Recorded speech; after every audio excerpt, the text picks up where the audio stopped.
안녕하세요. 스마트코인 트레이딩입니다. 최근 미국의 부채 한도 상향 협의에 실패해서 미국의 디폴트가 코앞이라는 무시무시한 뉴스가 반복적으로 나오고 있는 가운데 부채 한도 상향 협상이 단기 코인 시장에 영향이 없는 이유에 대해서 말씀드려 보겠습니다. 장담컨대 5월에 남아있는 날 동안은 부채 한도가 어떻고 하면서 노래만 부르다가 끝날 겁니다.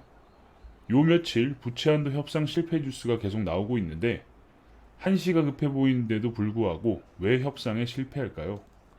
그 이유는 공화당, 민주당, 백악관 모두 재무부 어카운트에 구멍이 나지 않을 거라는 시뮬레이션 데이터상의 확신이 있기 때문입니다. 결론을 먼저 이야기하자면 가장 잔고가 적어지는 날인 6월 9일 그날조차 재무부 어카운트를 열어봤을 때 미국의 잔고는 38억에서 39억 달러가 남아있을 가능성, 이미 모두가 해당 시나리오를 예상하고 있는 듯 합니다. 그러니 바이든은 급할 게 없는 거죠. 어딜 감히 내 대선 공약 실천할 돈에 손을 대. 공화당은 미국이 앞으로 10년간 사용할 장학금이나 FBI, 국경 감시 등에 사용될 돈들에 대해 일부 삭감을 해서 부채 한도를 상향하자라고 주장하고 있죠.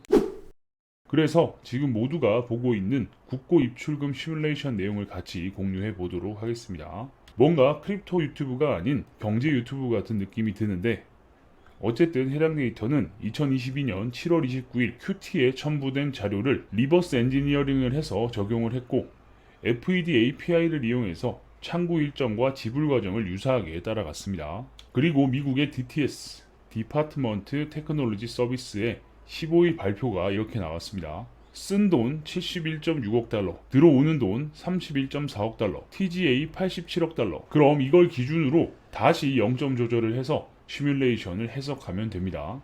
참고로 어제 저희 커뮤니티 대화에서 TGA가 52.5억 달러가 감소해서 현재 87.4억 달러가 남았던 부분을 제이님께서 말씀을 하셨는데 그건 아마 EM 시프팅, 이머전시에 대한 변동이지 않을까 싶습니다. TGA는 트레저리 제너럴 어카운트를 이야기합니다.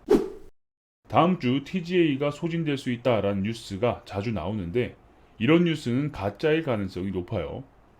재무부에서 예산이 집행되는 시기, 금액을 대입해서 5월 15일 0점 조절된 TGA를 기준으로 다시 돌려보면 미국의 디폴트 예정일이 6월 중에 있을 가능성도 높지 않습니다. 그나마 가능성이 있는 날짜는 6월 9일인데 이때 잔고가 38억 달러로 가장 낮아졌다가 다시 채워지면서 올라갑니다.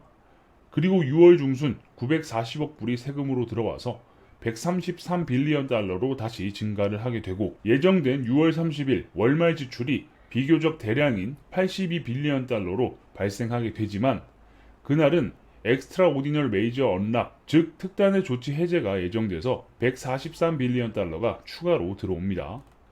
이 날짜를 넘기면 7월 달로 넘어가게 되겠죠. 복잡한 내용이 훨씬 많지만 굵직한 내용만 보면 이렇게 설명드릴 수 있겠습니다. 이런 시뮬레이션 데이터 시트를 미국의 VIP들은 모두 보유하고 있을 것이고 공화당은 이 상황을 걱정하는 뉴스와 여론을 등에 업고 싶어 하는 거죠. 디폴트가 터지지 않을 수 있음에도 불구하고 푸시가 가능한 이유는 무엇일까? 공화당과 옐런이 이렇게 이야기하는 거예요. 저도 부채 한도가 간당간당하게 넘어갈 거라는 건 알죠.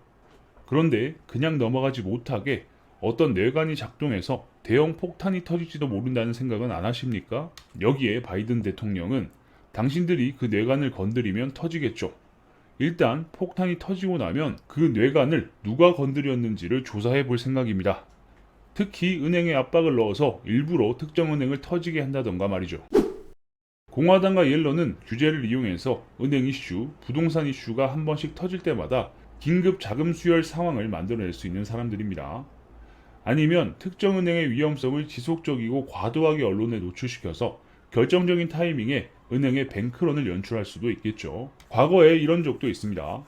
비슷한 투자 포트폴리오를 가지고 있던 3개의 은행 중 하나를 먼저 도와줬는데 이후 남아있는 다른 은행에서 동일한 케이스가 발생했을 때는 미적거린다던가 도움이 필요한 은행을 일부러 도와주지 않거나 위험한 존재였던 실리콘밸리 은행을 그냥 일부러 방치하거나 이미 내부적으로 실리콘밸리 은행의 리스크에 대해서는 알고 있었는데 결국 실리콘밸리 은행이 파산할 때까지 방관한다거나 하는 식으로 말이죠. 전 세계에서 연준 리포트를 보는 사람들이 얼마나 많은데 연준 리포트에 떡하니 실리콘밸리 은행 매우 위험함, 모니터링 열심히 해야 함이라고 퍼블리싱을 해놓고 막상 언론과 인터뷰에서는 실리콘밸리 은행이 터질지 몰랐음, 미안이라고 얼버무리다가 리포트가 까발려지면서 아주 쪽팔린 짓을 해버렸습니다.